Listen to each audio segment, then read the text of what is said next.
آیت اللہ خامنائی کی شہادت پر ایرانی صدر کے دفتر سے بھی بیان جاری ہوا ہے۔ سپریم لیڈر کا قتل صہیونی رژیم کا سب سے بڑا جرم ہے۔ ایرانی صدر کی جانب سے کہا جا رہا ہے اس جرم کے لیے دشمن کو جواب دہ ٹھہرائیں گے۔ تو یہ بڑا ہی اہم سٹیٹمنٹ اب ایرانی صدر کی جانب سے بھی سامنے آ رہا ہے۔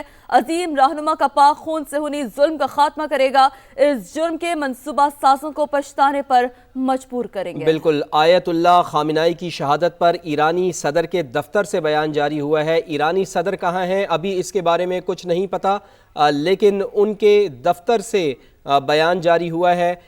وہ کہہ رہے ہیں کہ سپریم لیڈر کا قتل صہیونی رجیم کا سب سے بڑا جرم ہے، اس جرم کے لیے دشمن کو جواب دہ ٹھہرائیں گے۔ عظیم رہنما کا پاک خون صہیونی ظلم کا خاتمہ کرے گا، اس جرم کے منصوبہ سازوں کو پچھتانے پر مجبور کریں گے۔ بالکل، تو اوورآل سچویشن پہ بات کریں گے۔ معزز پینلسٹ ہمارے ساتھ ہی موجود ہیں، ہمیں جوائن کر چکے ہیں بریگیڈیئر ریڈ مسعود احمد خان صاحب۔ مسعود صاحب بہت شکریہ سماع کو وقت دینے کے لیے۔ مجموعی طور پر اس سچویشن کو مسعود صاحب آپ کیسے انالائز کریں گے؟ یقینی طور پر معاملہ سلجھتا ہوا تو نہیں نظر آ رہا، الجھتا ہوا نظر آ رہا ہے۔ ایرانی صدر کا یہ بیان بھی بڑا اہم ہے۔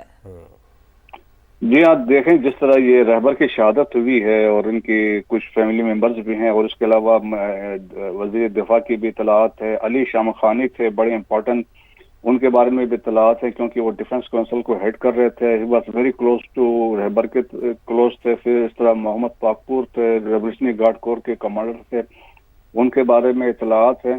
اور خاص طور پر رہبر کی جو شہادت ہوئی ہے اس کے بڑے سیریس امپلیکیشنز ہوں گے خطے کی پالیٹکس کے اوپر، اور خطے کے اندر سے جو حالات ڈیولپ ہوں گے۔